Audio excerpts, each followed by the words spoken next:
Congress is set to reconvene today after a 3-week recess with several funding bills still in limbo and a mid-January deadline on the horizon. House Speaker Mike Johnson has said he's against additional stopgap funding measures. Joining us with more on the big challenges facing lawmakers right now, former U.S. Congresswoman Donna Edwards and Marc, former Chief of Staff to Vice President Mike Pence and former White House Director of Legislative Affairs for President Donald Trump.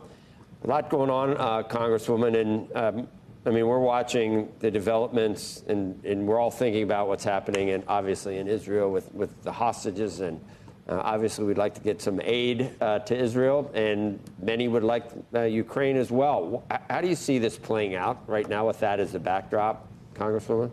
Well, I have to tell you, the run-up to the continuing resolution where Republicans lost 93 of their members, it doesn't bode well for the future. Frankly, I think that Mike Johnson is in the same position as his predecessor, Kevin McCarthy, in that he can't really consolidate his conference, which means that he has to rely on Democrats to get votes.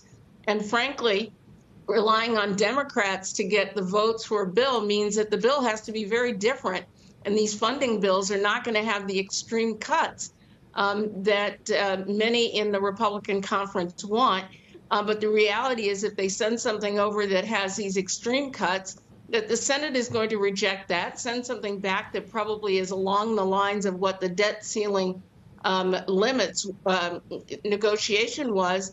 And so it's hard to see a way forward if Johnson wants to rely solely on Republican votes. So how does that play out, Marc? And the Congresswoman's right. The cuts that were negotiated by the former speaker, a lot of people said they were better than nothing, given that you had a Democrat in the White House and a Democratic Senate, but not enough for certain elements of the House caucus. How do you solve a problem like, what's that song? That Maria doesn't encompass. Yeah, it doesn't encompass the Freedom Caucus guys. But how do you solve that problem? Is not gone away.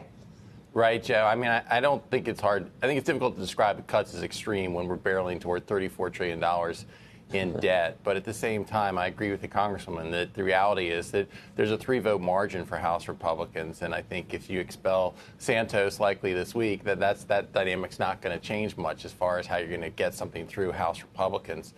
I think probably we're headed toward another continuing resolution come January.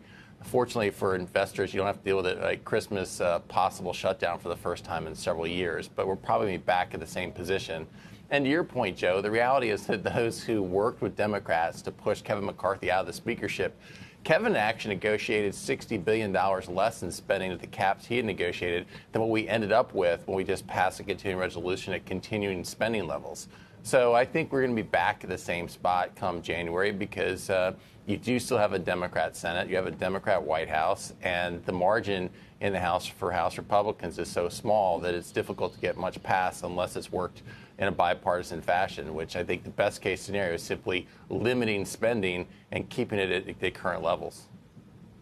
The scuttlebutt, Marc, and then I'll get to the Congresswoman, but about, it's almost December, isn't it? So when we say November now, we can actually be talking about next November. So the scuttlebutt about November,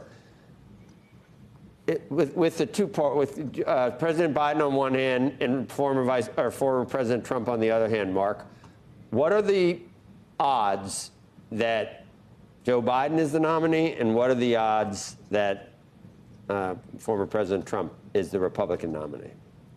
Joe, I think they're extremely high at this point. I don't see somebody that's going to compete with Joe Biden for the nomination. And you've seen for the first 3 debates on the Republican side without Donald Trump, the ratings have continued to decline with each one and probably successively for the next one next week. And so I think that you're headed toward a rematch. The thing that could be different is third-party candidates. And I think the extent that there are third-party candidates, that benefits Donald Trump because his support is so polarized, his people are not going to defect. Whereas there's probably a large number of Republicans who crossed over and voted for Joe Biden reluctantly in 2020.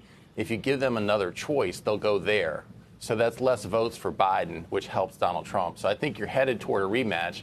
I think the big question is how many third-party candidates will there actually be this time? You don't think any of the pending court cases matter, Mark? If there was a conviction in one of them that it does come, like some of them are going to be put off, obviously, I guess, because it takes a long time for a RICO trial. But some of the other ones we could have some type of decision.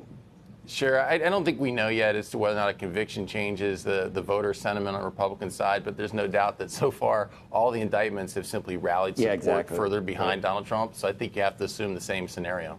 But Congressman, what I was referencing was a lot of scuttlebutt over the weekend about Gavin Newsom versus Vice President Harris as far as exactly what would happen if the president, I don't know, talked to his family and said, you know what, I'm not sure I'm going to be up to this job in 4 years from now, that it would be very difficult for Gavin Newsom to leapfrog a vice president, obviously. Do you have any thoughts on that? How would that work? Or you're totally comfortable with another 4 years of President Biden with the Vice President Kamala Harris? I am. I'm absolutely comfortable with the Biden-Harris team going into 2024. And I think all of this, sort of behind-the-scenes discussion is really just that. I mean, it's just a rumor after another rumor. Democrats are going to settle in with Joe Biden as their nominee. I think that despite some of the recent polling, that there is going to be a coming together because people will recognize that Donald Trump is going to be on the other side of that coin. And I think at the end of the day, Democrats unite behind that ticket, and there will be plenty of people lined up in 2028 to contest for that nomination. Among them, of course, the vice president and a number of other governors. Democrats have an array of governors who will be up in 2028. So I think this is just rumors gone amok, and I feel absolutely confident in the Biden-Harris ticket going into 2024 against a very weakened and, frankly, chaotic Donald Trump and chaotic Republican Party.